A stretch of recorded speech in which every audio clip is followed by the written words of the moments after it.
मातम के वो 12 घंटे।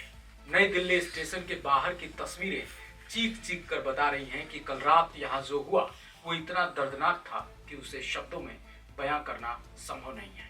नई दिल्ली रेलवे स्टेशन पर भगदड़ को लेकर जो खुलासा हुआ है उसे सुनकर आप सन्न रह जाएंगे।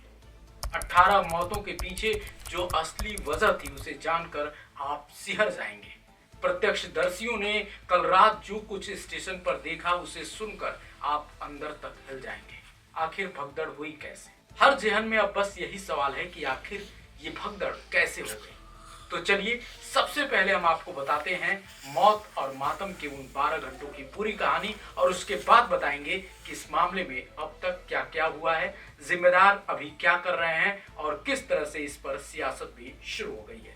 तो चलिए वीडियो शुरू करते हैं और पहले आपको बताते हैं कि भगदड़ क्यों हुआ। न्यूज चैनल आज तक की एक रिपोर्ट के मुताबिक नई दिल्ली रेलवे स्टेशन पर प्रयागराज जाने के लिए विशेष ट्रेन की घोषणा के कारण भगदड़ मची।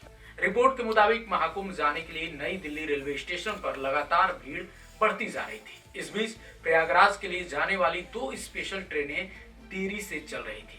ऐसे में रेलवे ने एक और प्रयागराज स्पेशल ट्रेन चलाने का फैसला किया और इस बात का ऐलान किया, घोषणा की कि प्लेटफॉर्म नंबर 16 से ये ट्रेन निकलेगी और बस यहीं से अफरा तफरी मचनी शुरू हो गई। भीड़ को जैसे ही ये जानकारी मिली कि एक और ट्रेन प्लेटफॉर्म नंबर 16 से जाने वाली है तो लोग उधर भागने की कोशिश करने लगे। भीड़ इतनी अधिक थी कि स्थिति पर काबू नहीं पाया जा सका और भगदड़ हो गई।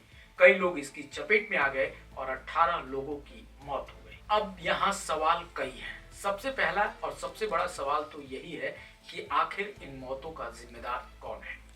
आखिर रेलवे प्रशासन क्या कर रहा था? इतनी भीड़ को नियंत्रित करने के लिए रेलवे की तैयारी आखिर क्या थी? बताया ये भी जा रहा है कि प्रयागराज जाने वाली 2 ट्रेनों को रद्द किया गया था और इस कारण से भीड़ प्लेटफॉर्म पर बढ़ गई थी। तो सवाल ये भी है कि आखिर ये ट्रेनें रद्द क्यों की गई थी? और सबसे अहम सवाल ये भी है कि जब पहले ही प्रयागराज महाकुंभ में भगदड़ में 30 जानें जा चुकी हैं तो फिर अतिरिक्त सावधानी क्यों नहीं बरती गई?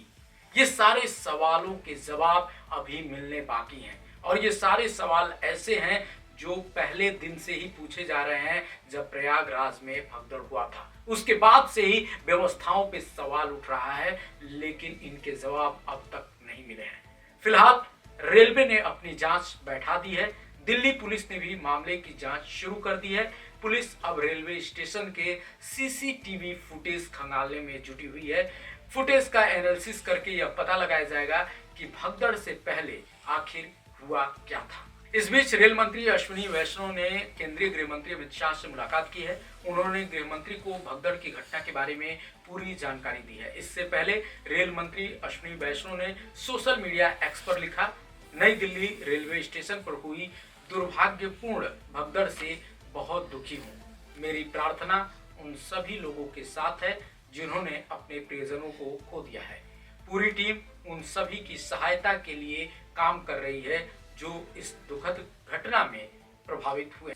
नई दिल्ली स्टेशन में हादसे की होगी हाई लेवल जांच।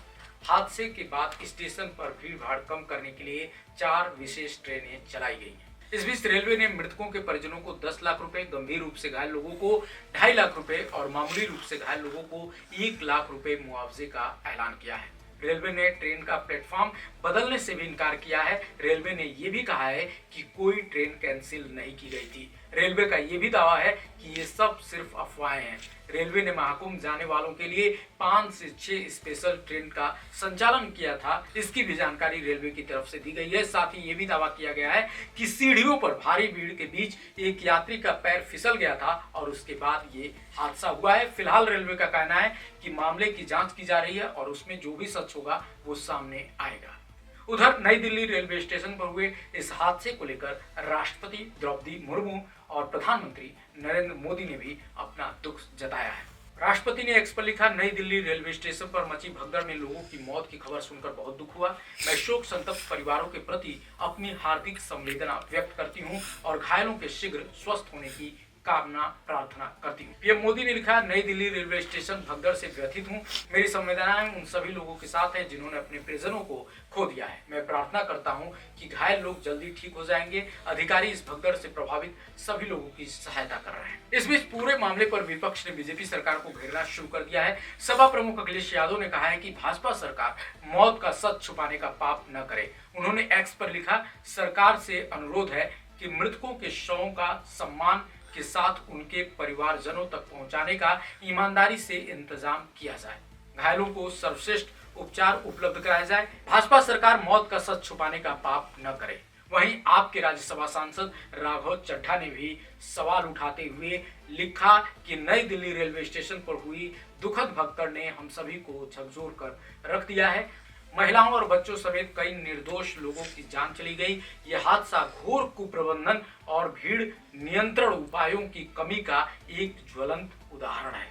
11 फरवरी को मैंने इस मुद्दे को संसद में उठाया था और रेलवे स्टेशनों पर बेहतर प्रबंधन प्रोटोकॉल की तत्काल जरूरत के बारे में चेतावनी भी दी थी, लेकिन सरकार ने इसे नजरअंदाज किया। वहीं आरजेडी सुप्रीमो और पूर्व रेल मंत्री लालू यादव ने रेल मंत्री अश्विनी वैष्णव का इस्तीफा मांगा है। उन्होंने अपने एक बयान में कहा, अश्विनी वैष्णव को इस्तीफा देना चाहिए।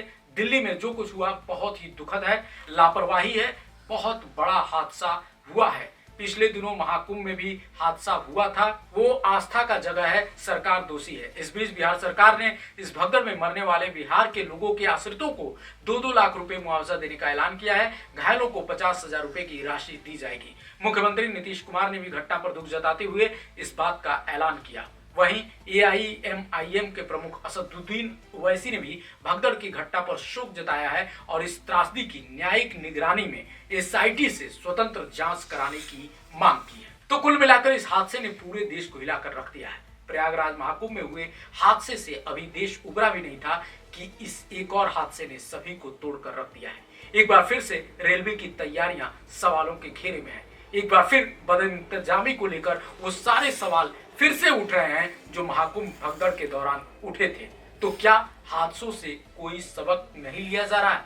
क्या इस देश में आम आदमी के जान की कीमत कुछ भी नहीं है? आपको क्या लगता है, कहां चूक हो रही है? कमेंट में बताइए। मिलते हैं अगले वीडियो में। नमस्कार।